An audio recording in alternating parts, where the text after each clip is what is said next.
So Brenda, are you on, do you work with Steven Bettenberg? He's my sponsor, yes, but we Awesome. don't really have any teams. Got it. So you're a solo agent, but he was your For now, he is my sponsor, yes. Cool. Awesome. I'm sorry. Hey, Hey, Nick. how are you guys? Good. Cool. Good. We're just giving people a few more minutes to jump on.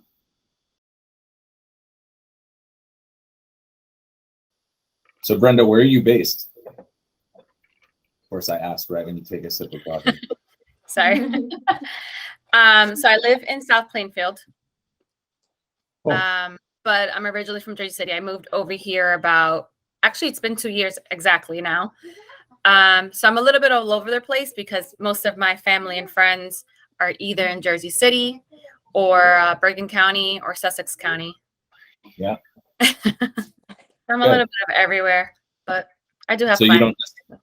you don't necessarily go into an office each day, but you work from home? I work from home. I work from right here. And most of your transactions are in like which county? Hudson County? No, actually, Central Jersey, Essex. Good. Pretty much anywhere they take me. Sussex, this one's in Passaic actually. So I have Passaic right now in the works. I had a Sussex. I'm still new. How long have you had your license? I got my license in March. Oh, congratulations. Awesome. Thank you. Okay. Nice. Cool. So I'll just introduce you first and foremost to Julie. Hi, Brenda. Hi, Julie. Julie is one of our preferred attorneys. Okay. So she's, we'll have a different take on this whole webinar tonight and just get that from an attorney perspective. Well, Julie, Ava and I were just going through the notes. Can you guys hear me okay? Usually I'm wearing a headset. Yeah, no, I can hear you fine. Good. So I think it'll be good actually, Julie, to have you involved because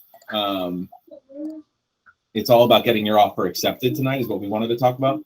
And a lot of it is based on attorney review and sort of presenting things the right way. So yeah, I think there was definitely a bunch more people that signed up, but we'll let them log on when they're ready. And if not, let's just roll from here. We're always happy to share. So why don't I let Ava take it away? Okay. And again, we put together, just to recap real quick. So it's 10 creative ways to get your offer accepted. And I should just preface this by saying, Brenda, these are things that sort of we suggest to the agents on our team within our office that really they should do in any market, whether it's a down market or things are slowing down like they are now, or it's a really competitive market like what we've experienced over the last 12 months, 18 months, 2 years. So it's not necessarily market-based or environment-based, but it's just things that have been working for us. So, and as you know from being on the past few webinars, we do this like we don't by any means have it all figured out. We're doing this just to share what's working for our team. So if there's anything that you want to add, or Julie, you too, like if there's anything from an attorney perspective that you would want to add, let us know, and we'll certainly take a minute and just try to figure out the best way for all of us to combine everybody's ideas. Okay. Sounds good. All right. All right. So I would say the first step when you're going out with your buyer, let's say you're showing them 3 homes, you have everything scheduled through showing time, you're ready to go. Maybe they love the homes, you're just getting started, you're just meeting them. First step that you absolutely want to do before you even go out on the showings, once you have everything confirmed, call the listing agent before the showing. So whether this is, the morning of, or if you just even schedule them for, in an hour or two, call the listing agent, make sure it's still available for one, make sure that they have no offers in hand, or just to kind of see where they stand with offers. It's great to kind of just introduce yourself as well. Say, hey, just showing your listing tonight at 6 p.m. I saw it was confirmed. Just want to introduce myself. Qualified buyers, have been working with them for a while. Just want to confirm, did you have any offers in hand? And then you could kind of go from there. Maybe they're even planning for a high best on Tuesday or something like that. That way you could let your buyers know, hey, this place is going to be having highest and best on Tuesday. Or if you're there and they have no offers, you know, sometimes your buyers will even ask you, and you would already have that information when you're showing them the home. Something else that I like to ask as well, if I have them on the phone, of course, listing agents usually super busy, so just quick as possible. Is there anything about the home that you like me to point out in specific to my buyer? And sometimes they might say like, oh yes, don't forget to show them the garage. Like the clicker is hanging up. Don't miss it. It's in the kitchen. Something in specific. Yeah. And it's just kind of good to get that information. That way you don't miss anything if there is something that the listing agent wants you to show your buyer. Yeah, I think like Ava said, you know, a lot of listing agents are not necessarily the most reliable. A lot of times they don't answer the phone. But it is good just to get that call out there. And I know, listen, in a crazy market where you're showing somebody 10 properties, you're not going to be able to stop and call 10 listing agents. But maybe you can pick the 3 that they're most interested in. Maybe you can pick, like there's always a few front runners, like the buyers, like, you know, I really want to see this one. Like if we don't see anything else, I really want to make sure we get into this one. So that's the goal. Call them beforehand. They could tell you a lot of crazy things. Like Ava said, they could tell you, hey, like, don't forget to show the, you know, the garage. Like you actually can't access it from the house. You have to go around. Things that will save you time once you're there. The other thing too that we forget about a lot of times is sometimes you call the listing agent and they're like, oh, I don't know why that's still showing as active. We concluded attorney review today. And you're like, why am I running out to this house? Yeah. It's because they forgot to update the status. So that's important.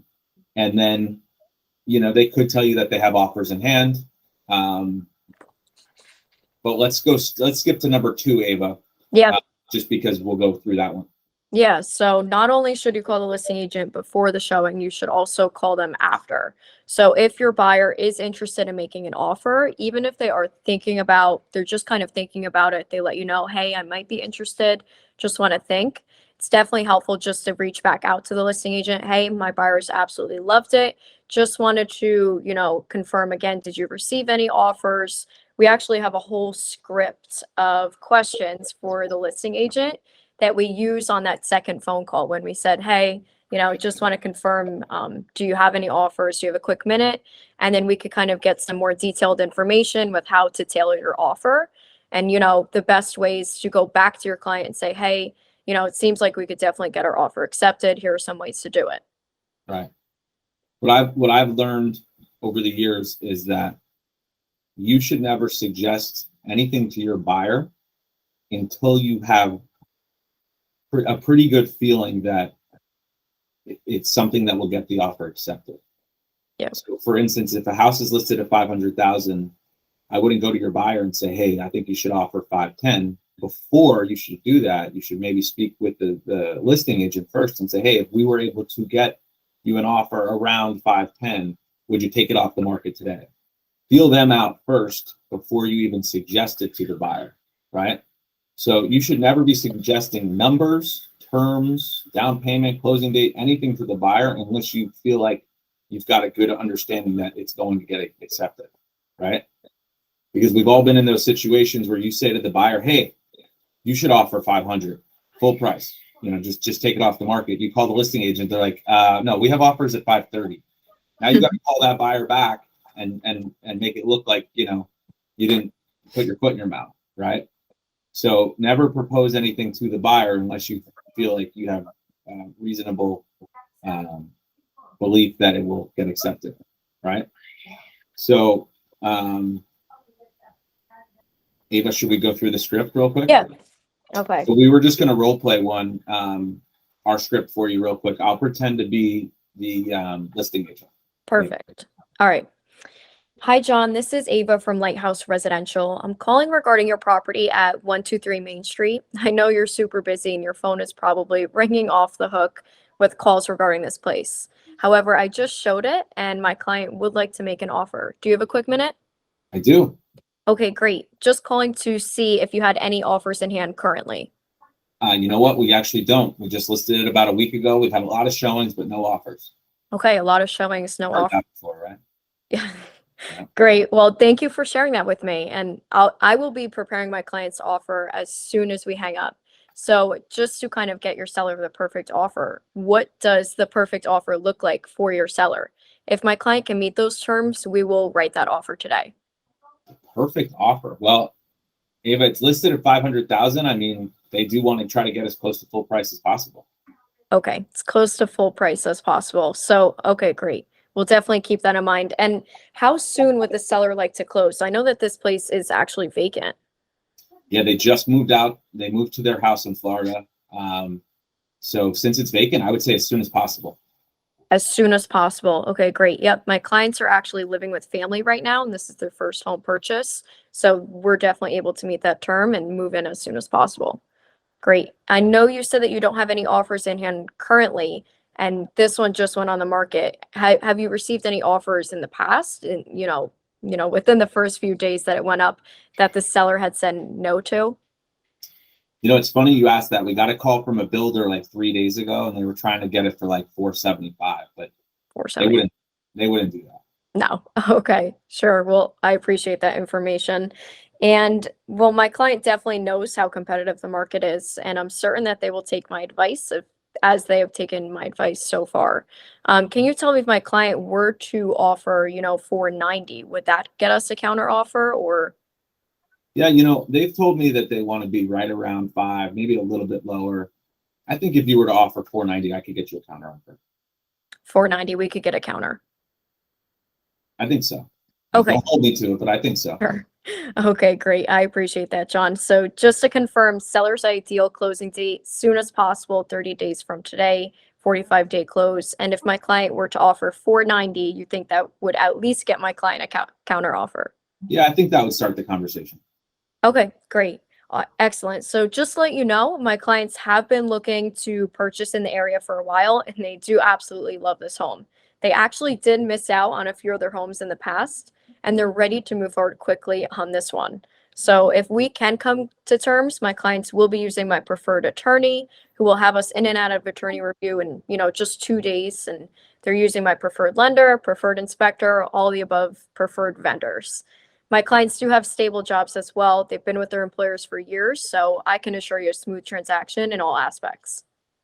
Wow. Okay, great. Great. Yeah, I'll speak with my clients now, and I'll get back in touch with you shortly. Awesome. Great. Thanks so much. Thank you. All right. So what's cool about that is, well, first of all, I mean, I've been doing this 16 years. There's nothing worse than I just get an offer. I open up my inbox and I just have an offer from an agent. And I could see that going 2 ways.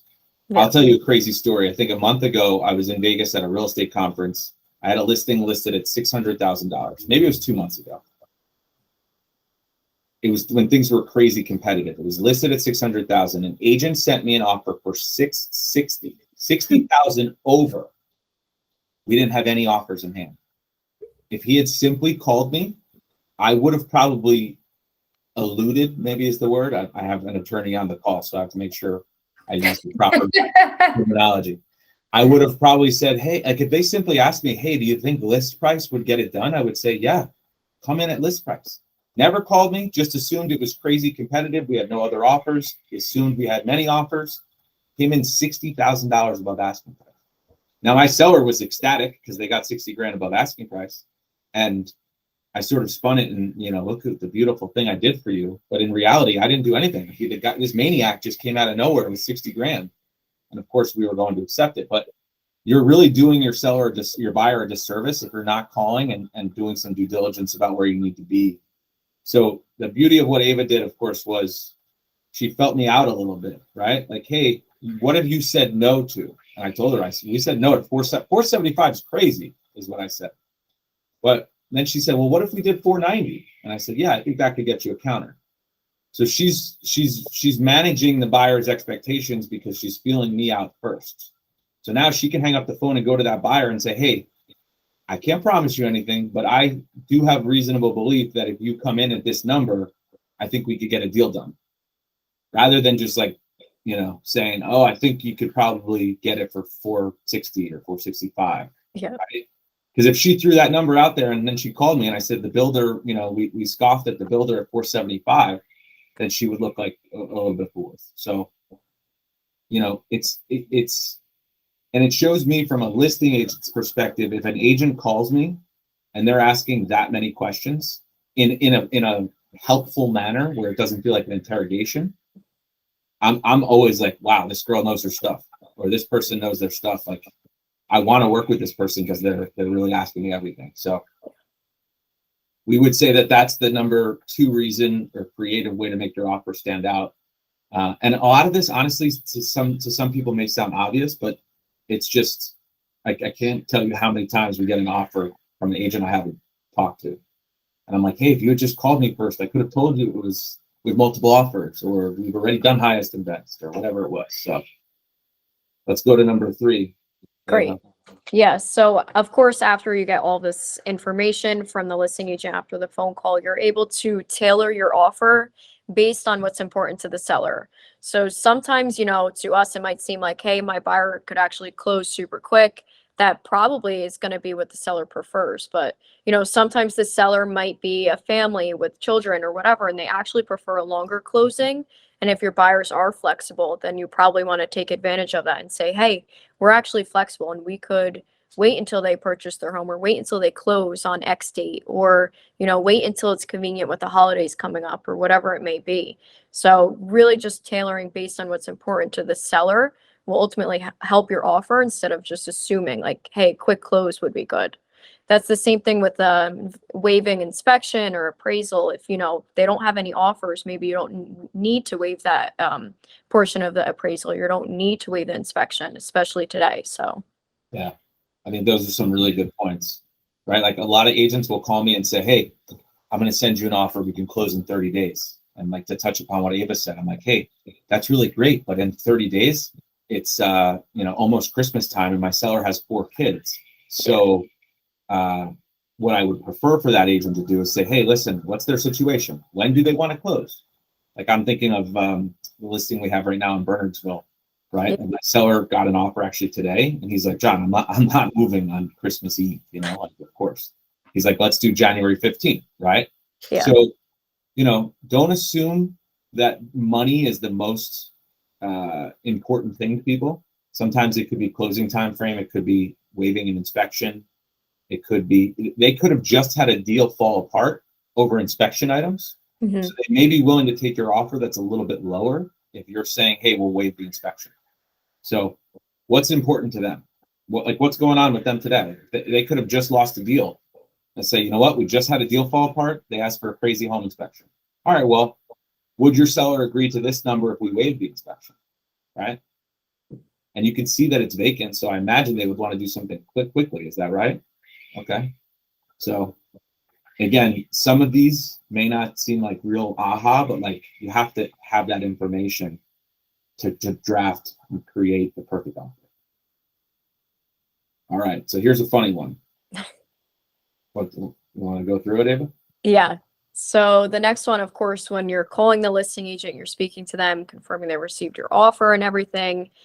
Of course, buyers will have a ton of questions for you when they're out on the showing. They're probably going to ask you like what the crack in the floor is, why the floor is squeaking, something as silly as that.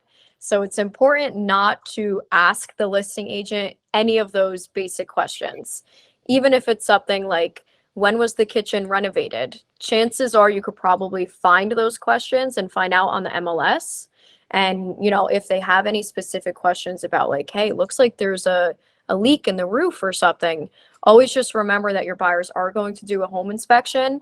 So there's really, you know, nothing that needs to be figured out immediately, and definitely nothing or no reason why you'd have to ask the listing agent.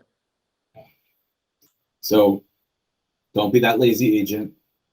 And I know sometimes you're in your car and you can't get in the MLS, but there's nothing worse than when an agent calls you and they're like, hey, your property in West New York. I'm like, which one? They're like, Boulevard East. I'm like, which one on Boulevard East? And they're like, I forget.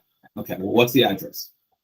Got the address. They're like, what's the maintenance fee? It's like, it's on the MLS, you know? It's already planting a seed that you're going to be very, very difficult to work with.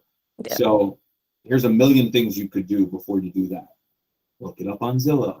Call somebody else that's a friend in the industry. Are you near the MLS? Can you look this up for me? Print the sheet out before you make that phone call. Like, this is basic stuff, but like, you can't give the seller or the listing agent, excuse me, any sign whatsoever that you are going to be difficult to work with. The listing agent wants somebody who's going to come to them and present them with like this offer and like with a red bow around it and just say, hey, I'm going to make this really easy for you. So if you ask some of those silly questions that you can find out in a quick Google search or going on the MLS, it just makes your offer look that much weaker. And then we've all been there where it's not a question that can be answered on the MLS, like Ava said. It's questions. We've all had buyers who are like, Nikki, you can submit this offer for me, but I want you to find these 12 questions, answers to these 12 questions first. How old is the hot water heater? How old is the roof? I noticed that in the corner of the dining room, there's a crack.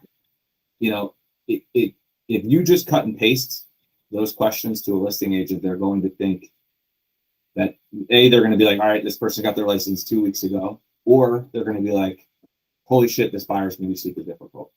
So, but at the same time, you're torn because you're like, oh my God, the buyer's not going to submit the offer if I don't get them answers. So you have to go line by line and just say, hey, you're going to be able to do a home inspection. We're going to find out the age of the roof, the crack in the wall, all this stuff. From what it appears to be, like, of course, I'm not saying mislead them, but you guys have all been doing this long enough to say, I don't think that's anything. It's probably cosmetic, but I can't answer it. I'm not an engineer. Like, we're going to have somebody look at it. So what you're trying to do is defer them and remind them that you're going to do a home inspection. And if we inundate the seller with questions now, they're going to go with another offer that just appears to be more straightforward, right? So it's not, hey, I'm the pushy realtor who's not going to get you those answers. I'm going to get you them, but there's a time and a place for everything. And if we ask them in the offer stage, they're going to think that we're not serious.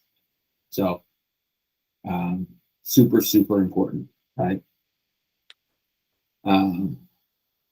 People ask for condo associations. They're like, when was the last assessment? And I'm like, I don't know. Like, even if I wanted to ask my seller that, the seller's only owned it for 2 years. Like, there could have been assessments before them, right? So what that tells me, though, as a listing agent, is I'm like, this agent is not strong enough to answer their client's questions. So mentally, I'm like, I'm doing twice the work here because I'm working with an inexperienced agent. And if there's another offer on the table, I'm going to try to work that other offer so much harder. I'm going to lean towards that other one because you've already shown me that you're inexperienced. So, and that doesn't mean to be like arrogant or anything like that, but it's just like, as salespeople, we want a smooth transaction.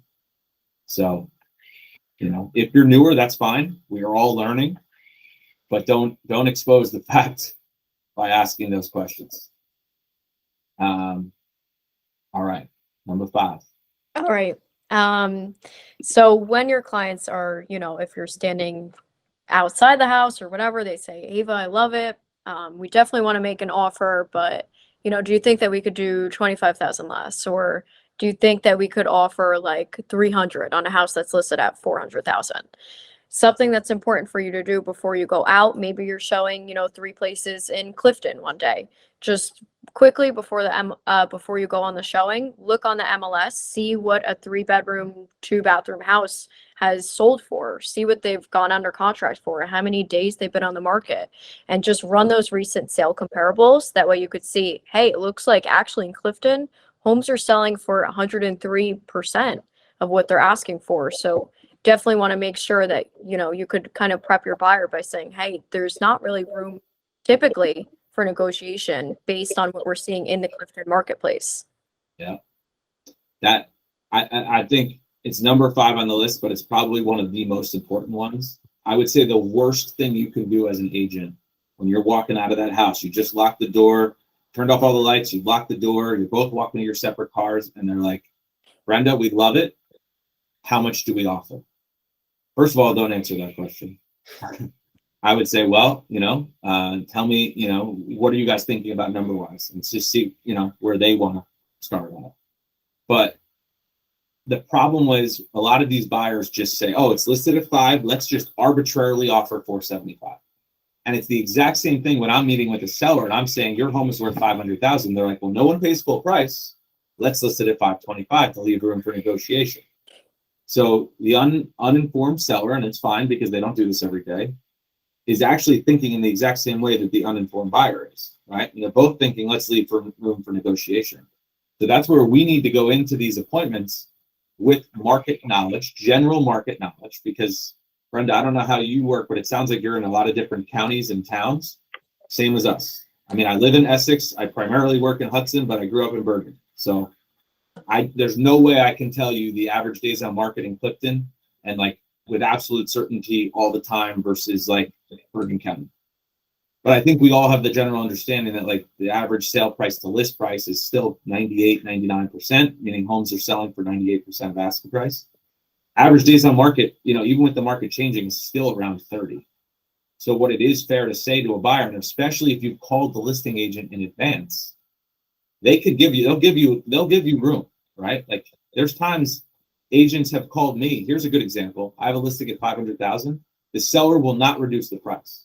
But he's like, John, I don't care if you tell everybody that I will take 475. So if you call me on your way to that showing, John, I'm showing it tonight at 5 o'clock. Anything I should know? I'd be like, yeah, we're listed at 5. We have room on that price. So now when you leave the house and the seller says, hey, or the buyer says, hey, what do you think? You don't just point them towards making an arbitrarily reduced offer. You can give them some more guidance because A, you're familiar with the market, and B, you've probably spoken with the listing agent already. You're not just rattling off a number that's just less. So if you've really done your homework and you've spoken to that listing agent, you might be like, yeah, it's listed at 5. They have 3 offers. We need to be at least 525, right? I mean, I've heard Nikki do it where she's like, she calls the buyer before they even go out there. Hey, I know we're supposed to see this house tonight at 7:30. They've got 3 offers. We're going to have to be at like above 525. I'm not trying to be pushy. I'm just being transparent. And sometimes the buyer's like, no shit, we were ready to do 550. Let's go see it. And then like, you've just put it out on the table. So you're making the best use of time for everybody. So number 6. Number 6, yes. So Like another funny one. yeah. So once you actually submit your offer, everything is to the listing agent, confirm they received it, ready to go. Sometimes your buyer will ask you, hey, actually, I want to show my mom. I told her that I submitted an offer and she wants to see it now. So think we could go back to see it again? So we would say absolutely never schedule a second showing after you've submitted an offer, just because it will put a lot of doubt into the seller's mind, and even the listing agent will see that and be like, you just submitted an offer. Why are you going back an hour after or 2 days after? Like, what's up? Why are you back again? Do you have any doubts about the property? Good listing agent will be like, whoa, what's going on? You got cold feet? I thought you told me that your buyer had stable income, good credit, they just lost out on 2 other houses, blah, blah, blah. They're going to be the best. Ava, you just sold me on all the reasons why I should work with this person. Why are you going back tomorrow? Yep. And now you're causing, and it could really just be that the mom wants to see it and the mom's excited. And it doesn't always have to be the mom. It could be the dad. It could be the uncle who's an inspector and they want to get a look at the crack in the corner or whatever. It just will cause unnecessary stress, and it will make you look like your offer is probably not as serious during attorney review. So here's what happens. Another offer comes in. They're like, oh, Ava's been back there. She keeps showing it. I don't know how serious she is. These other people are cash. Like, maybe we should go with the other people. So mom will have a chance to see it during the home inspection. Even more on that, let's like, I would even further suggest, let's say you get the offer accepted, you get out of attorney review, and you're planning to do the home inspection on Monday. That's when you should suggest to your client, hey, if you want to bring anybody in the family, because they always want to go back and take measurements, they always want mom to see it, they always want the aunt to see it because she's an interior designer, and then they want to measure because they want to get this crate and barrel couch and they want to test paint samples. Hey, we're going back on Monday for the home inspection at 1 o'clock. Bring everybody. If you have somebody that needs a measure, bring them. If you have somebody for paint samples, bring them. If you want to show your aunt and your uncle, bring them all then. You're going to have a chance to show everybody. We know you're excited. We know it's an emotional process. We're not trying to kill the moment.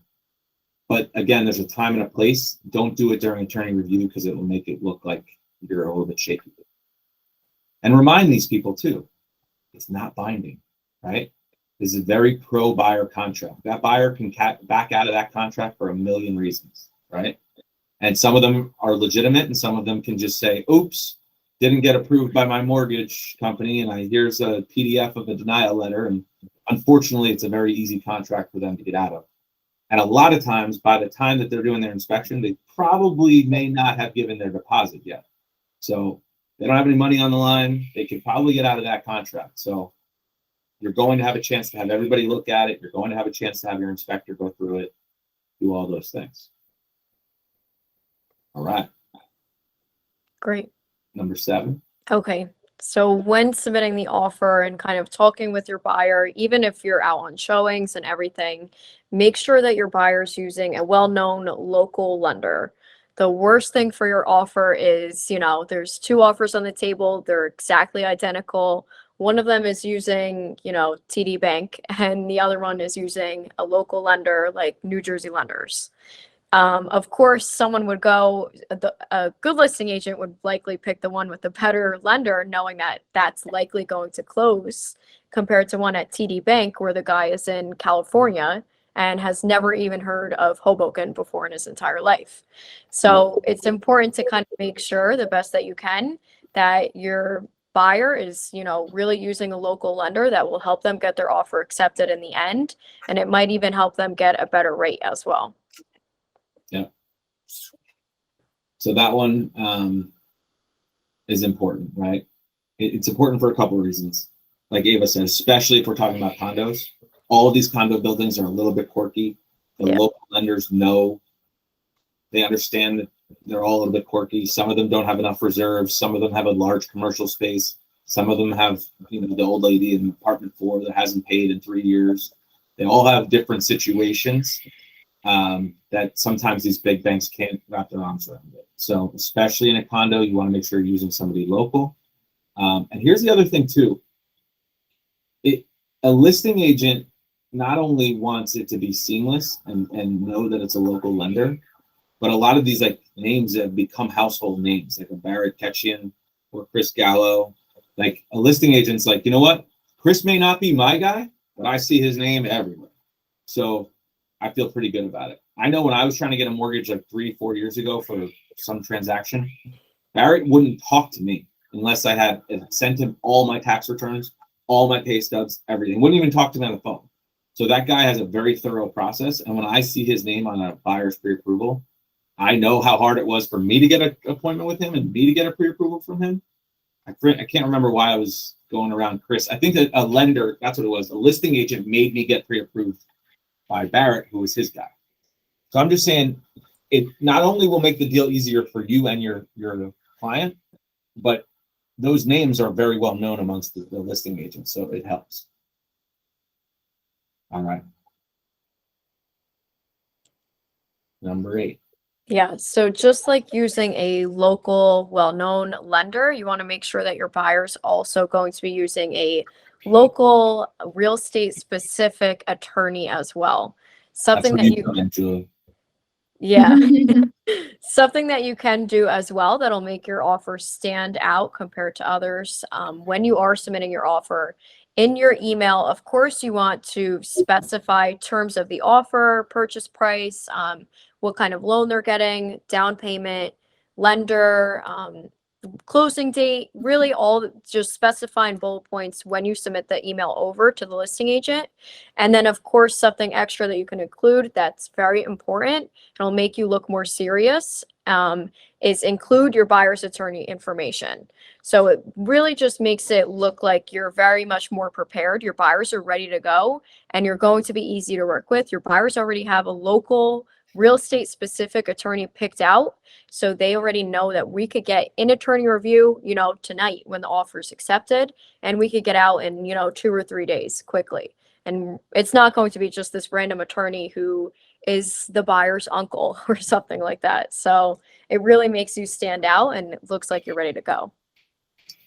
Yeah, there's nothing worse than when you get an offer accepted and it's all of a sudden the buyer is like, well, we haven't picked our attorney yet, and it's Thursday. And you're like, all right, well, let's pick an attorney. And in our mind, right, all of us on this call know that picking an attorney should take like, I don't know, 2 hours, right? But now it's hour 12 or 24 hours, and you're like, I don't understand. How come this buyer who has stable credit, great income, seen the property, loves it, wants to make an offer, why is it taking so long to pick an attorney, right? So by putting all those contacts in the email, so in the body of the offer, it's, hey, here's all the reasons why my buyer is so great.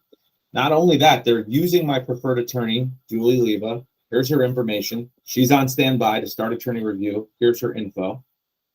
Oh, and by the way, they're using my preferred attorney or lender, Chris Gallo. Here's his info. You can even copy him on the email. Oh, and by the way, they're going to use our preferred inspector. Here he is. Like, those listing agents are like, wow, this girl Brenda, this girl Ava, Nikki, they've got their stuff together. Like, all I have to do is send this to my seller to get it signed off on, and I'm ready to roll. Like, they literally I don't have any questions for them. So make it so easy that the seller can't say no, right? You've asked the questions. Where do we need to be number wise? Here are all of our people. Oh, by the way, you've heard of our people, Chris, Julie, inspector, right? All that stuff. So who are you using right now, Brenda, for your attorney? Do you have like a great go-to real estate attorney? So right now, I'm new. So my 4 buyers have been Hispanic, and I use Regina Rodriguez. Okay. She's able to translate all the paperwork for her. And I've also used Juliana Diaz before. Gotcha. Okay. Well, we have people in our office who can speak Spanish if we need any sort of Oh, cool. consultations. Good to know. But Julie, one of the reasons we use Julie is because she gets us in and out of attorney review 2 or 3 days. Super responsive on email, super professional. Like, if shit hits the fan, she'll call us and be like, hey, the buyer's not answering the phone. Like, what's going on? Like, instead of just like trying to reach him occasionally, like, she'll call us. Like, we get informed before stuff goes wrong. So I love that. really, really Definitely going to get Julie's information. awesome. Good. So you just want to make it appear that like you're going to make this whole process go really, really smoothly. So all that stuff is important. Ava, Yeah. you say something? Yeah, so definitely in the email, include the attorney's information, include the details of the offer, but you could also make it personable, like more personal as well, with details about your buyer. So we actually use kind of like a format template, of course, to keep everything in line. We're able to share that with you as well. That way you have it. But yeah, I mean, you could definitely include a paragraph about your buyer. So if they if they're looking in Clifton and they actually live on the other side of Clifton and they're looking to stay in Clifton, well, Clifton is a great community. It could kind of make your buyer stand out to, a seller, that they're actually local. They know this area. They know this home. Maybe they drive past it every single day going to work. So you could add that in there. Say that they've been looking for a long time. They've missed out on a couple of other homes. You can even put that in there. They're ready to go. Again, they have stable jobs. You can include that and just kind of make it as personal as possible. Of course, you're not writing one of those letters where you have the picture of the buyers and everything, but you could still include it in the email. That way the listing agent and the sellers can actually feel like they know your buyer. Yep. And then again, like John kind of touched upon, you could also include your inspector's information as well. This is super helpful because, again, they're going to know that you're not using like your buyer's uncle as your inspector, and you actually have someone who's not going to scare your buyers, and they're not going to make a big deal out of, a roof that has like another layer of shingles on it or something that still works, but, might be almost at the end of its life. So just kind of including that inspector's information, that way the listing agent and the sellers can see that they're actually ready to go with their inspectors. Even if you're waiving the inspection, or a portion of it, or kind of, just keeping it limited, I would still add the inspector's information there because they're still going to be doing it for their own due diligence. So you could always keep that in there. An extra bonus that you can add in is if it's the highest and best, or if they have multiple offers, you could even set a date with the inspector for the property. So you could say, hey, if you accept our offer tonight, or you accept our offer tomorrow, we're out of attorney review by Friday. We actually have an inspection set for Sunday evening or set for Monday morning. And our inspector is able to meet us, and we're going to be ready to go, and we're ready to move with this transaction. And our inspection is already set 6 days from today. And we're serious. We're ready to go. Again, they have the inspection scheduled already. Worst case scenario, if the offer is not accepted, you could always cancel that. Or, of course, if you're not out of attorney review by the weekend, you could, reschedule it for a later date. But it just kind of shows that you're on top of it, and you could even schedule that date in advance. Yeah. Again, you just have to sort of think of ways to impress the listing agent, right? It's like, nope, I've already thought of that. We've got the inspection lined up for next week. Yep, they're using the inspector I've used for 10 years. Yep, they're using the attorney that's going to get us out of attorney review quickly. Yep, they're using the lender that's familiar with the building. Just, you've got it covered. Everything's going to be super easy. And it's okay to say to the listing agent sometimes, like, hey, Brenda, listen, you're busy. I'm going to make this the easiest transaction you've ever done. Sell them on it, right? We're all salespeople. Sell them on why they should work with you over the other offers, if there are other offers. And even if there aren't other offers, sell them on how easy you're going to make the transaction, even if you don't know what the hell you're talking about. All right. That was 8. That was 8 and 9. My email is acting up, but Brenda, I just sent myself a note. I'm going to send you our template email that we use when we present offers. Okay. I was joking with Ava before. I'm like, this whole thing of collaborating with everybody, so many agents would be like, yo, that's our secret weapon. I'm like, dude, anytime you've presented an offer, you've given it to another agent, right? Not only that, but how cool would that be if you presented an offer to us, our team, in a week, and you did it exactly how we like to have it done. That just comes full circle. So why would we not share these things? So we'll send that template to you, and I'm also going to connect you with Julie, of course. But if there's anything else you can think of while we're going through this, let us know, and we're happy to share everything. Great. Number 9? Yep. 10. Oh, you said 9. Yeah. The inspector's information. Yep. Yeah. So lastly, in the offer, of course, you'll have your buyer sign off on a number of documents, the offer itself, CIS, lead-based paint, anything that's required in the MLS. Of course, you're going to include in the offer. Pre-approval, MLS sheet, have everything signed and all together. Most importantly, when you're sending this email, you take the time to fill out your template, include all the information, the inspector's information, attorney, everything is in there.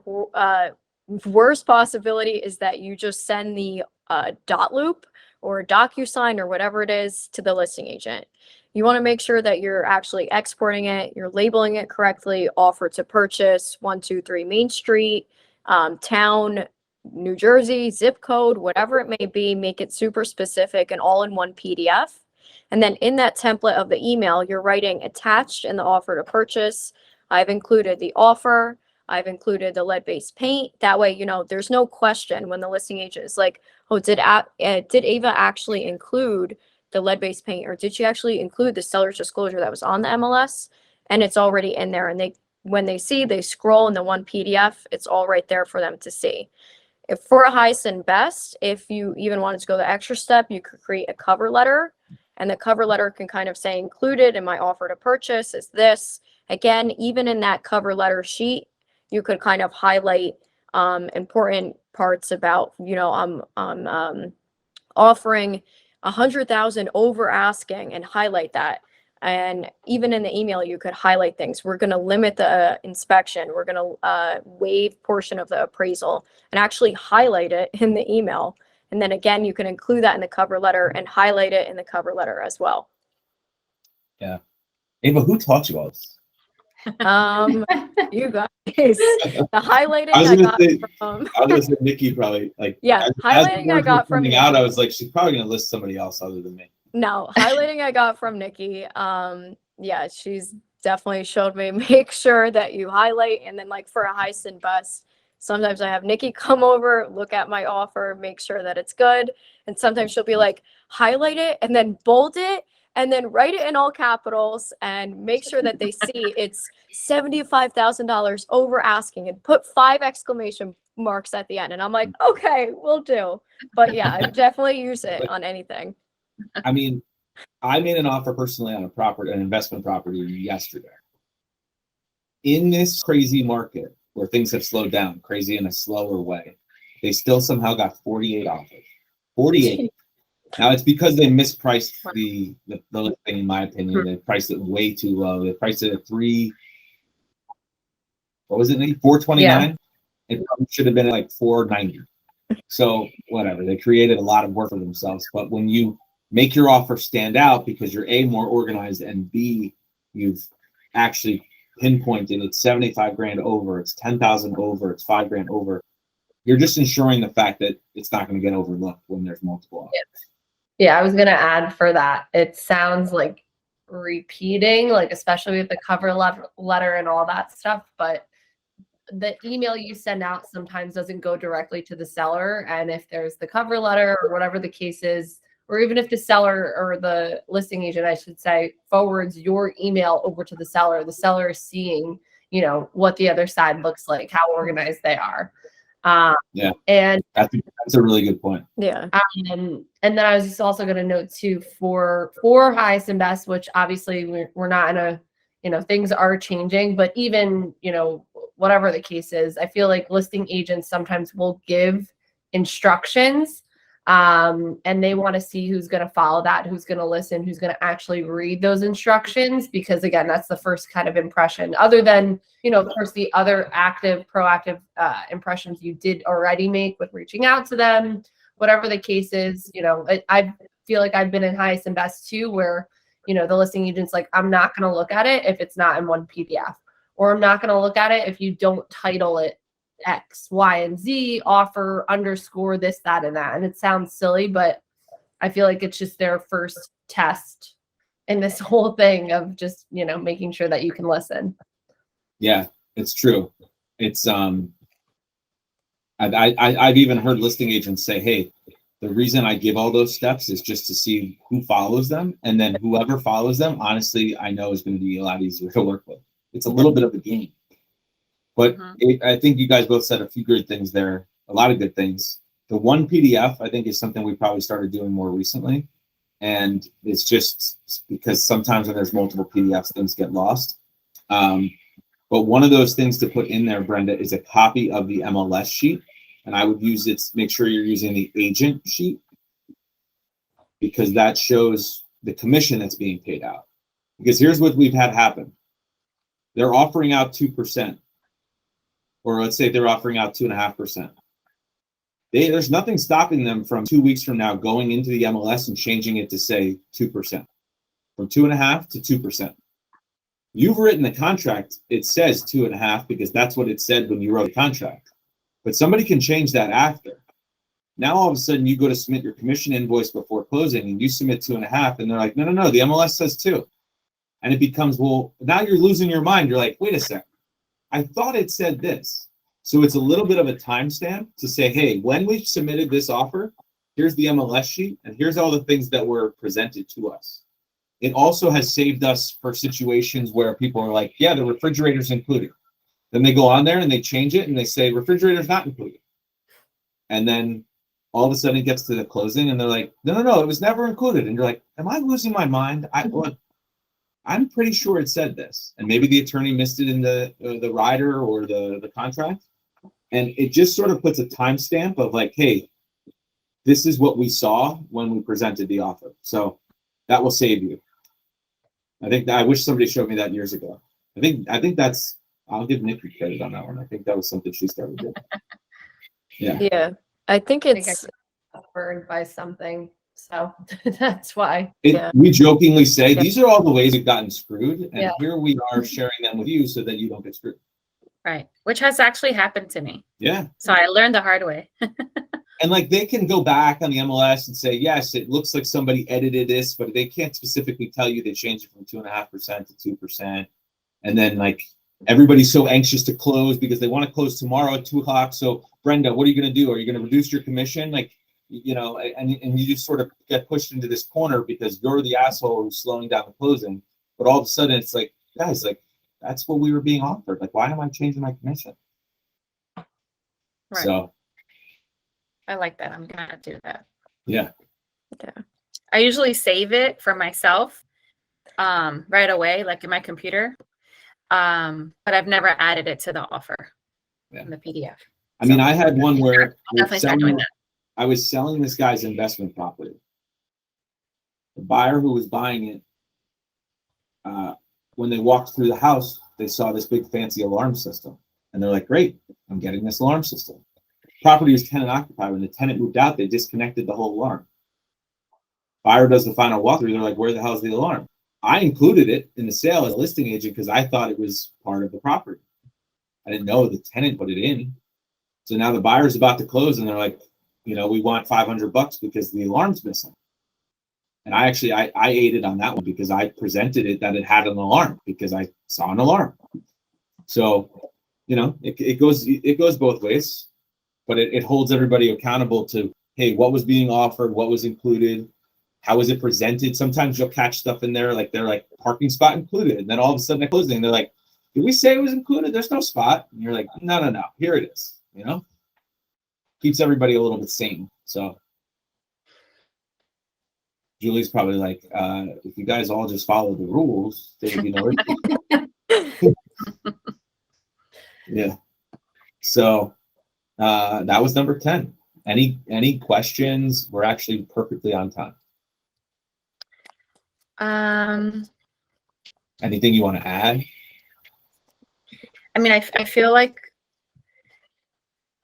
I did get a lot of gems in here and I wrote everything down. My system's pretty similar, but I loved the beginning because it really helped from the beginning, from when you're gonna do the showings, before you're going to the showings, talking to agents after. And I feel like right now I've been getting more feedback from the listing agent, whereas when I first started, which was not that long ago, but everything's so different, just a couple of months.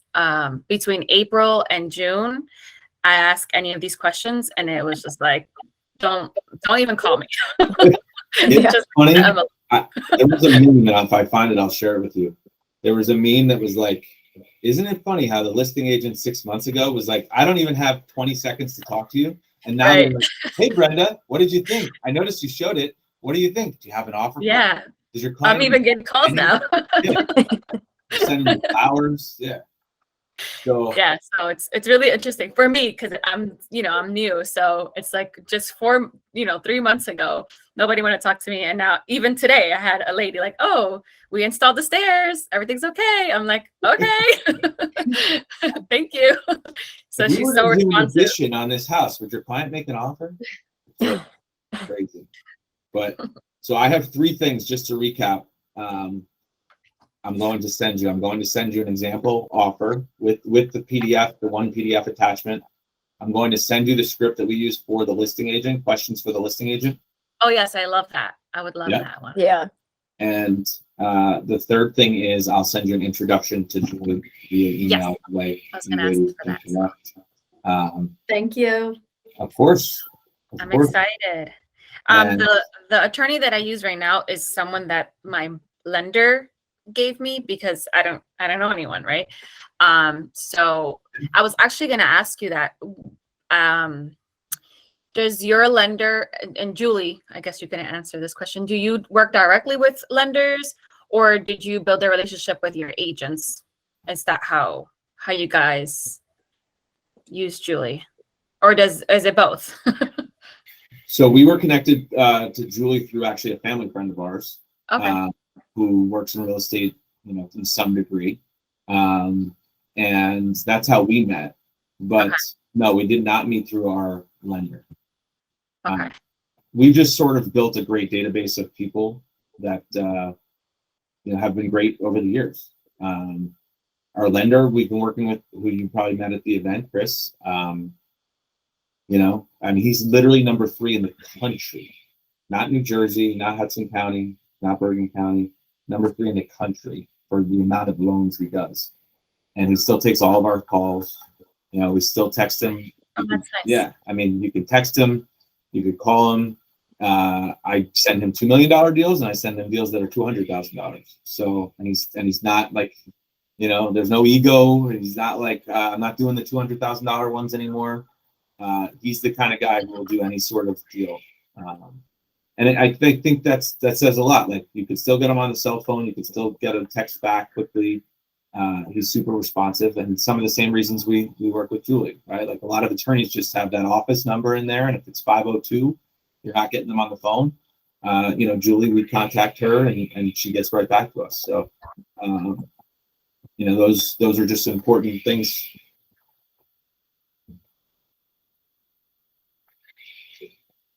Cool.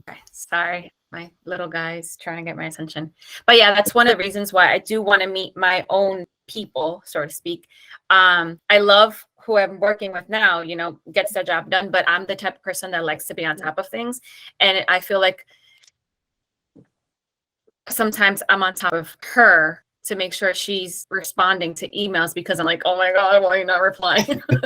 So those things kind of drive me crazy. But then I'm like, maybe this is supposed to be this way, but I'm like, no way. She needs to reply at least, within 24 hours. Yeah. 2 days pass and I'm stressed out. Like, oh yeah. Please reply. What did you do before you hired me to be your assistant? What did you do before you got into real estate? So I was kind of working real estate. I work for the marketing directors. I don't know if you're familiar with them. Corcoran? I'm sorry? Aren't they owned by Corcoran? Not working, Mom. I'm so sorry. Okay, give me 1 second. Are they owned by who? I thought they were owned by Corcoran at one point. Oh, I don't think so. They've I know they're looking to sell within the next few years, but they do a lot of like big developments, right? Yes. So I was working downtown Jersey City up until this past June when I left. Yeah. Yeah, so I was doing like all of the KRE properties, Toll Brothers, Cool. all these developers. Good. So I was doing leasing, but I moved 2 years ago, like I said earlier, and I figured that if I was going to continue doing leasing or sales or whatever it would be, that it would be on my terms. And I wouldn't have to go into office 10 to 6 anymore. So here I am. Although it feels like I'm working more, but at least I can stop when I need to do what I need to do, etc. And I don't have to drive for 2 hours if I don't need to. Yeah. Yeah. Awesome. Although I am driving more now. I'm starting to think about this. You showing up for all these events, the webinars and the in-person stuff says a lot. It says that you want to further your business and further yourself. So and I love that you guys are offering this as well. Yeah. Because it gives me everyone's perspective, not just one side. I love to hear from different backgrounds, from everyone, what they're doing and how it's done. Even the way you speak, it means a million to me. It means a lot because I can learn, and it helps me. It helps me grow. Yeah. Well, like it's just crazy to think about, right? Like if we can help other people become better agents, then the people like there's the last thing in the world we want or what we need is more incompetent agents, right? Like let's be honest, the barrier to entry in our business is very, very, very, very low, right? You could be a convicted felon and like still get your license, right? And I feel like everybody who's got their Uber license also has their real estate license. So, it's not that hard, but like if we could help more people increase their skills, then the people we work with, they're just that much easier to work with. So always happy to help. Thank you. I appreciate it. Of course. And thank you, everyone that's here. All right. I'll send you those 3 things either tonight or first thing tomorrow, and we'll go from there. Thank you. Thank you, everybody, for joining. Yeah, thank you. Guys. All right. Awesome. You have a great night. Take care. Bye. You too. Bye. Bye.